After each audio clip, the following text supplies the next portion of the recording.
நண்பர்கள் எல்லாருக்கும் வணக்கம். இன்றைக்கி வந்து நம்ம என்ன பார்க்க போகிறோம்னு பார்த்தீங்கன்னா, நம்ம டிஎன்பிஎஸ்சி சிலபஸில் பொது தமிழ் டாப்பிக்கில் வந்து தமிழர் வணிகம்.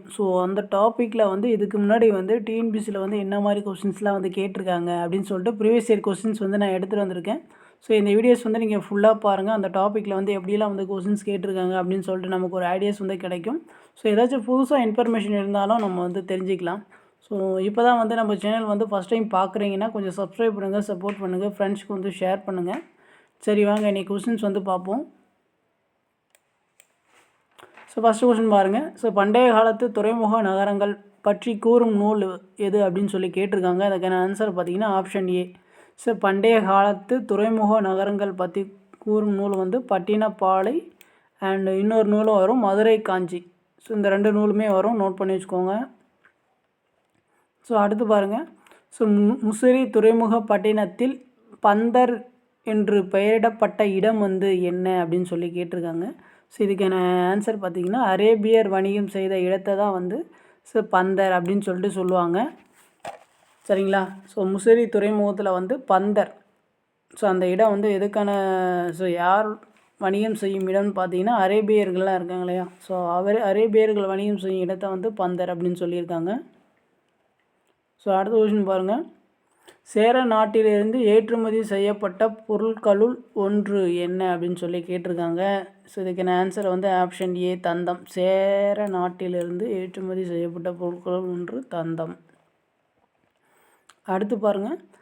கடலை குறிக்கும் தமிழ் சொற்கள் வந்து என்னென்ன அப்படின்னு சொல்லி கேட்டிருக்காங்க. இது வந்து கரெக்டாக நோட் பண்ணி வச்சுக்கோங்க. கடலுக்கு வந்து என்னென்ன பேர் இருக்குதுன்னு பார்த்துக்கோங்க. ஆலின்னா கடல், ஆற்காலின்னாலும் கடல், பௌவம்னாலும் கடல் தான். நோட் பண்ணி வச்சுக்கோங்க. ஆலி, ஆற்காலி, பௌவம் மூன்றுமே பார்த்திங்கன்னா கடலை தான் வந்து குறிக்கும். அதை நோட் பண்ணி வச்சுக்கோங்க. அடுத்த கொஸ்டின் பாருங்கள். கிமு 10ஆம் நூற்றாண்டில் எவை தமிழகத்திலிருந்து அரசன் சாலமனுக்கு அனுப்பப்பட்ட பொருட்கள் அப்படின்னு சொல்லி கேட்டிருக்காங்க. அதுக்கான ஆன்சர் வந்து ஆப்ஷன் பி யானை தந்தமும் மயில் தோகையும். தமிழகத்திலிருந்து அரசன் சாலமனுக்கு வந்து பொருட்களை வந்து ஏற்றுமதி செஞ்சுருக்காங்க. என்னென்ன யானை தந்தமும் மயில் தோகையும். எந்த நூற்றாண்டுன்னு கூட பார்த்து வச்சுக்கோங்க. கிமு 10ஆம் நூற்றாண்டு. சரிங்களா? கிமு 10ஆம் நூற்றாண்டு. அடுத்து கொஸ்டின் பாருங்கள். தவறான தொடரை கண்டறிக. தமிழக பொருட்கள் சீனாவில் விற்கப்பட்டன. அது வந்து சரிதான். சீனத்து பட்டும் சர்க்கரையும் தமிழகத்துக்கு இறக்குமதி ஆகின. அதுவும் வந்து சரிதான். அடுத்து பாருங்கள். பழந்தமிழகத்தின் வணிக பொருட்கள் பற்றி குறிப்புகள் உள்ள நூல் புறநானூறு அப்படின்னு சொல்லி கொடுத்துருக்காங்க. இது வந்து தவறு அப்படின்னு சொல்லியிருக்காங்க. பழந்தமிழின் வணிக பொருட்கள் பற்றி குறிப்புகள் உள்ள நூல் வந்து பட்டினப்பாலை. சரிங்களா? இங்கே புறநானூறுன்னு கொடுத்துருக்காங்க, அது வந்து தவறு. கரும்பு சீனாவிலிருந்து கொண்டு வந்து பயிரிடப்பட்டது, அது வந்து சரி.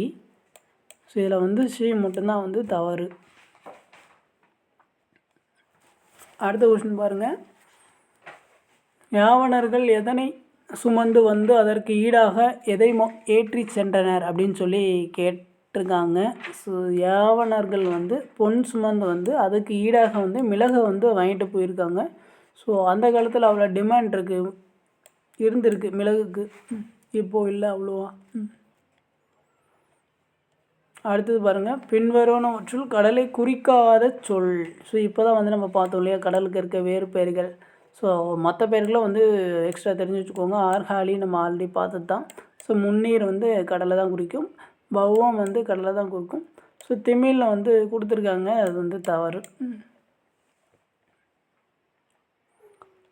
அடுத்து பாருங்கள். கடற்பயணத்தின் சிறப்பை அவை விளக்கும் நூலோடு பொறுத்துக அப்படின்னு சொல்லி கேட்டிருக்காங்க. வரிகள்லாம் கொடுத்துருக்காங்க. அதோட அந்த வரிகள்லாம் வந்து எந்த நூலில் இடம்பெற்றிருக்கு அப்படின்ற மாதிரி கேட்டிருக்காங்க. எல்லாமே வந்து கடல் பயணத்தை பற்றி சொல்கிற வரிகள் தான். ஃபஸ்ட்டு பாருங்கள். விளைந்து முதிர்ந்த விழுமுத்து. இது வந்து எந்த நூலில் இடம்பெற்றிருக்குன்னு பார்த்தீங்கன்னா மதுரை காஞ்சியில் வந்து இந்த வரி வந்து இடம்பெற்றிருக்கு. பொண்ணுக்கு ஈடாக மிளகு ஏற்றுமதி. இதை பற்றி சொல்கிற நூல் வந்து ஸோ அகநானூறு. ஸோ அடுத்து பாருங்கள் காற்றின் போக்கை அறிந்து களம் செலுத்தினர். ஸோ இதை பற்றி சொல்கிற நூல் வந்து ஸோ புறநானூரில் வந்து வெண்ணி குயத்தியர் வந்து சொல்லியிருப்பார். கட்டுத்தறியில் கட்டிய யானை அசைவது போல் நாவாய் அசைந்தது. ஸோ இந்த செய்தி வந்து எந்த நூலில் இருக்குன்னா பட்டினப்பாலை நூலில் வந்து இருக்குது. ஸோ இதுக்கான ஆன்சரை வந்து 3, 4, 2, 1. ஸோ புரிஞ்சா? அடுத்து பாருங்கள் யாவனர் என பழந்தமிழால் அழைக்கப்பட்டோர் வந்து யார் அப்படின்னு சொல்லி கேட்டிருக்காங்க. யாவனர் என பழந்தமிழால் அழைக்கப்பட்டவர்கள் வந்து ஸோ கிரேக்கர்களும் பிராமணியர்களும். ஸோ இவங்க 2 பேர்த்த வந்து யாவனர் அப்படின்னு சொல்லிட்டு தமிழர்களை வந்து சொல்லியிருக்காங்க. ஸோ அடுத்த விஷயம் பாருங்கள். ஸோ கிபி 2ஆம் நூற்றாண்டில் தாலமி என்பவரால் மல்லியார்பா என்னும் துறைமுகம் சுட்டப்படும் பகுதி எது அப்படின்னு சொல்லி கேட்டிருக்காங்க. இப்போ தாலமி இருக்கார் இல்லையா, ஸோ அவர் வந்து அவருடைய குறிப்பில் வந்து ஸோ ஒரு பகுதியை வந்து சொல்லியிருப்பார் மல்லியப்பா அப்படின்னு சொல்லிட்டு. ஸோ அந்த ஊரை எந்த ஊரை வந்து அவர் அப்படி சொல்லியிருக்காங்க அப்படின்னு சொல்லி கேட்டிருக்காங்க. ஸோ மயிலாப்பூர் தான் வந்து அப்படி சொல்லியிருக்காரு. சரிங்களா?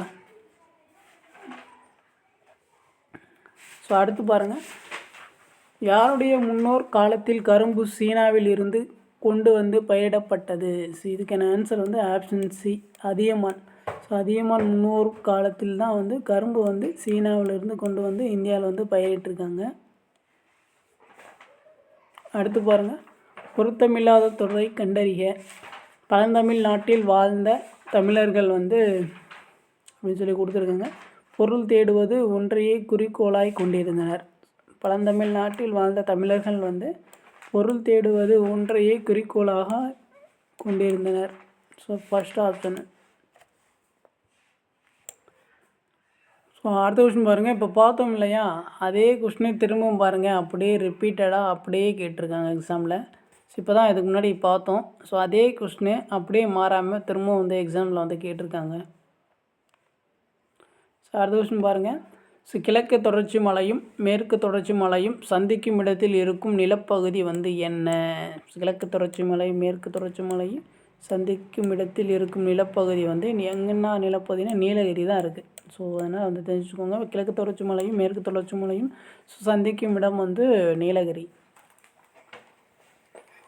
அடுத்த கொஸ்டின் பாருங்கள்.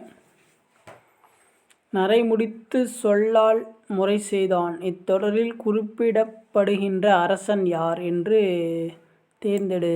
இதுக்கான ஆன்சர் வந்து ஆப்ஷன் சி கரிகாலன். நரை முடித்து சொல்லால் முறை செய்தான் இந்த வரி வந்து யாரை குறிப்பிடுது அப்படின்னு சொல்லி கேட்டிருக்காங்க. கரிகாலன். ஸோ கரிகாலன் தான் வந்து நம்ம கல்லணை எல்லாம் கட்டினார் இல்லையா. ஸோ இந்த கல்லணை தான் வந்து உலகத்திலேயே 4வது பழமையான அணை. அடுத்து பாருங்கள்.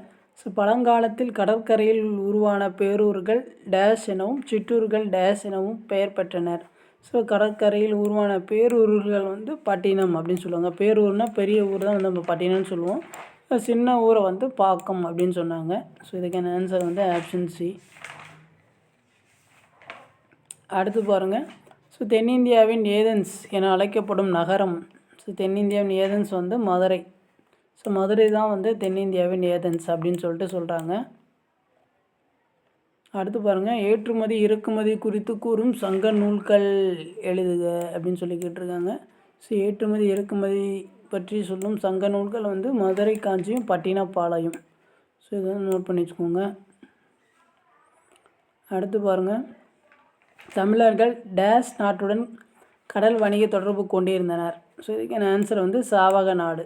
தமிழர்கள் சாவக நாட்டுடன் கடல் வணிக தொடர்பு கொண்டிருந்தனர். அடுத்து பாருங்கள். ஸோ வீதிகள்லாம் கொடுத்துருக்காங்க. ஸோ அது வந்து கரெக்டாக பொறுத்து சொல்லியிருக்காங்க. அறுவை வீதினா ஸோ ஆடைகள் விற்கும் வீதியை தான் வந்து அறுவை வீதி அப்படின்னு சொல்லுவாங்க. ஸோ கூலம்னா தானியமா, கூல வீதினா தானிய கடை வீதி. ஸோ பொன் வீதினா பொன்னர் கடை வீதி. மல்லர் வீதினா மல்லர் வாழும் வீதி. ஸோ இதுக்கான ஆன்சர் வந்து 4, 3, 2, 1. அடுத்த கொஸ்டின் பாருங்கள். ஸோ திரும்பவும் அதே தான் வந்து ரிப்பீட் ஆகிருக்கா. ஸோ அறுவை வீதினா ஸோ ஆடைகள் விற்கும் வீதி. கூல வீதினா தானிய கடை வீதி. பொன் வீதினா பொன்னர் வீதி, மறையவர் வீதினா அந்தனர் வீதி. இதுக்கான ஆன்சர் வந்து 3, 4, 2, 1. அடுத்த கொஸ்டின் பாருங்கள். அரிசியும் மயில் தோகையும் சந்தனமும் தமிழகத்திலிருந்து அனுப்பப்பட்ட நாடுகள். ஸோ தமிழகத்துலேருந்து எங்கே அனுப்புனாங்க அப்படின்னு சொல்லி. ஸோ அரிசி வந்து எங்கே அனுப்புனாங்க? கிரேக்கத்துக்கு வந்து அனுப்பிச்சிருக்காங்க. மயில் தொகை வந்து ரோமாபுரிக்கு அனுப்பியிருக்காங்க. ஸோ சந்தானம் வந்து எகிப்துக்கு வந்து அனுப்பிச்சிருக்காங்க. அதுக்கான ஆன்சர் வந்து ஆப்ஷன் சி. அடுத்து பாருங்கள். ஸோ மரக்கலத்தை குறிக்கும் 4 சொற்களை தேர்ந்தெடு. ஸோ மரக்கலத்தை குறிக்கும் 4 சொற்கள் ஸோ என்னென்னு பார்த்துக்கோங்க. களம், வங்கம், புனை, அம்பி. ஸோ 4 வந்து பார்த்து வச்சுக்கோங்க. களம், வங்கம், புனை, அம்பி. ஸோ இது 4மே பார்த்திங்கன்னா மரக்கலத்தை குறிக்கும் சொற்கள். அடுத்து பாருங்கள். கிரேக்க அறிஞர் தாலமி தமிழகத்தின் முதன்மையான உள்நாட்டு வணிக மையமாக எந்த ஊரை குறிப்பிட்டுள்ளார்? ஸோ இதுக்கான ஆன்சர் வந்து option D, Karur. So Karur தான் வந்து சொல்லியிருப்பார். ஸோ தாலமி வந்து என்ன அறிஞர்னு பார்த்துக்கோங்க. கிரேக்க அறிஞர். ஸோ அவர் வந்து தமிழகத்தின் முதன்மையான உள்நாட்டு வணிக மையமாக வந்து கரூரை வந்து சொல்லியிருக்காரு. அடுத்து பாருங்கள். தொண்டைக்கட்டை தொலைக்கும் உணவுப் பொருள் எது? இதுக்கான ஆன்சர் வந்து ஆப்ஷன் ஏ, மிளகு. தொண்டைக்கட்டை தொலைக்கும் உணவுப் பொருள் வந்து மிளகு. அடுத்து பாருங்கள். ஸோ யாவனர் என்று அழைக்கப்பட்டவர்கள் வந்து யார்? தமிழர்கள் வந்து யாவனர் வந்து யார் அழைத்தல்னா கிரேக்கர்களையும் ரோமானியர்களும் தான் வந்து அழைச்சாங்க. ஸோ ஆல்ரெடி நம்ம பார்த்தோம். அடுத்த கொஸ்டின் பாருங்கள். பொருந்தாத இணை எது? ஸோ மேற்கு மலையில் இருந்து வந்தவை சந்தனம், ஆரம்.